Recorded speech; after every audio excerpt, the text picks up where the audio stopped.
Guten Abend, da ist Behind the Büt. Sie oder ihr habt mir Fragen zum Projekt gestellt und ich werde jetzt alle beantworten. Fangen wir gleich an. Die Sophia fragt, wie bist du auf die Idee gekommen, das zu machen? Naja, wie so oft bei uns in Österreich, eine besoffene Geschichte. Ich bin im Sommer in Niederösterreich mit meinem Onkel, der in Klagenfurt lebt, zum Heirigen gefahren. Und da hat er im Auto gemeint, du hast ja früher nie im Dialekt geredet, immer so schön geredet. Und nach zwei große weiße Spritzer habe ich mir gedacht, eigentlich hat er recht, das stimmt, ich habe mir das erst relativ spät angeeignet. Da mache ich was draus.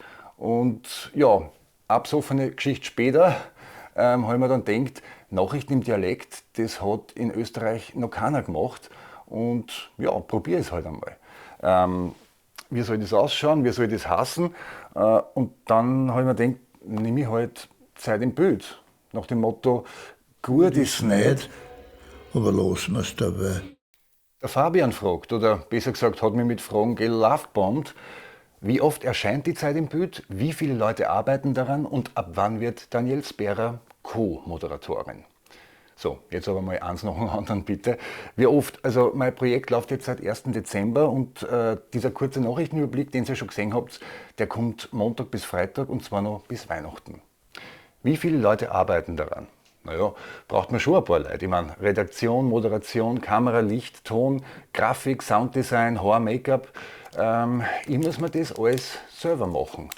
Naja, nicht ganz. Ich habe ja doch nur zwei Helfer bei mir, die sie jetzt gleich wieder da vom Tisch schleichen dürfen. Kommt, bitte, bitte, bitte, Schatzis. Gleich gibt's was. Gleich gibt's Leckerli. Es wird aber nur eine medien- und sprachwissenschaftliche Aufarbeitung geben. Das kann ich erstens nicht alleinig und zweitens endet meine Kompetenz dann irgendwo. Und jetzt noch die dritte Frage von Fabian. Wann wird Danielle Sperrer Co-Moderatorin? Keine schlechte Idee eigentlich.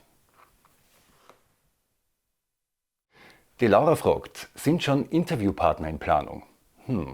Bis jetzt habt ihr nur ein paar kurze Newsflashes gesehen, aber bis Weihnachten kommt noch mehr. Längere Berichte, Kommentare und auch Interviews. Da verrate ich jetzt aber noch nicht mehr.